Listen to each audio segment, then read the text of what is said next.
Okay, today we have another book-related video. And this one is different because it's not a recent book haul or one I've read. This is about books that are on my reading list. They're on my shelf. I have every intention of reading them one day, but it has taken me a while to get to them. So, first book I'm going to talk about.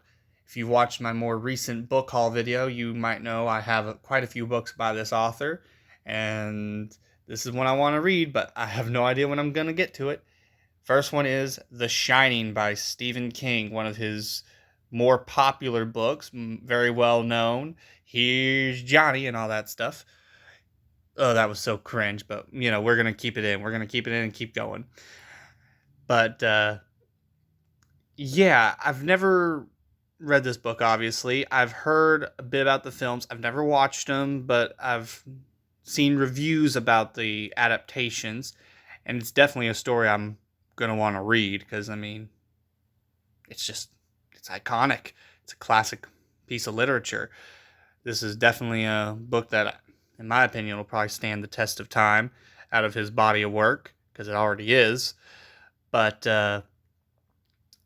other than that, the only other thing I know about The Shining is that, in a way, the ability in The Shining that the child has and the black character, who both their names, I have no idea what they are at the moment,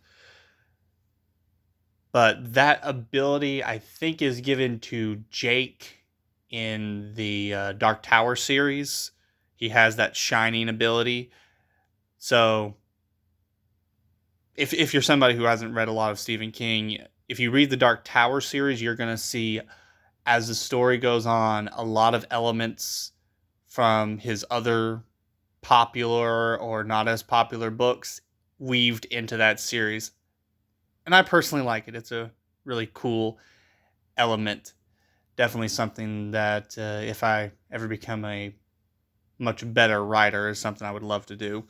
But yeah, that's the first one. Second one, you might have heard of this book if you have watched the original X-Men movies from the early 2000s. The Once and Future King, the story of King Arthur. I don't know too much about this one. I really wish I could share more about it, but I just know classic literature, King Arthur. I love the Arthurian legend stuff. I was almost obsessed with it in high school for a few years there because I had a little story I was working on back in the day. Dropped it a long time ago, but I worked on that thing for months and months and months. And I almost wish I had this book back then. I don't think I knew it existed, but I definitely should have read it back then in high school. Maybe it would have helped my writing a little bit better. But there's also a Merlin book, if I'm not mistaken, that's in connection with this one. And I have a copy of that as well, so I hopefully will get around to reading both of these. Again, these are a priority. I just have no idea when I'll finally get around to it. And the last one I'm going to talk about today, hopefully we'll keep this a short video, is Mary Shelley's Frankenstein. Uh, Kind of far out cover art, I gotta say. Obviously, this is probably the story I'm most familiar with. I mean, again, it's Frankenstein, classic story. Everybody knows a little bit about the story, even if you don't know everything. Even if you're somebody who calls the creature a monster and you call it Frankenstein's monster instead of a creature. Even if you're somebody who doesn't know the whole it's alive is not in the book. Still, you know the basic story of a man who creates life and then has to live in fear of what he's created. He's played God and then he has to reap the consequences of it. This is one that I've been wanting to read for a while. Again, haven't got around to it. Although I will say I do have a much more personal connection to this one because in high school I was in a play of Frankenstein. It did not end like the book. If I remember correctly, the creature ends up dying in a house fire as opposed to how he dies in the book, which I think he burns himself alive on the ice. Could be wrong, but I think that's what happens. But yeah, all three of these definitely reads I'm wanting to get to.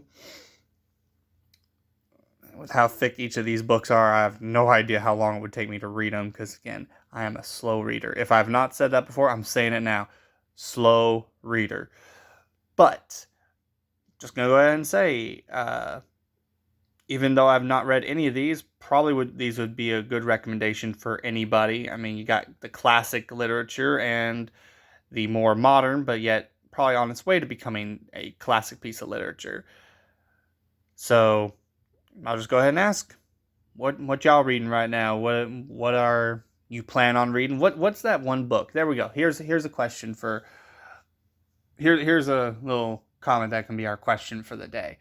What is a book that you have had for the longest time that you really want to read and you just have not got around to reading it? Let me know in the comments below. Maybe that book's on my shelf already. I don't know.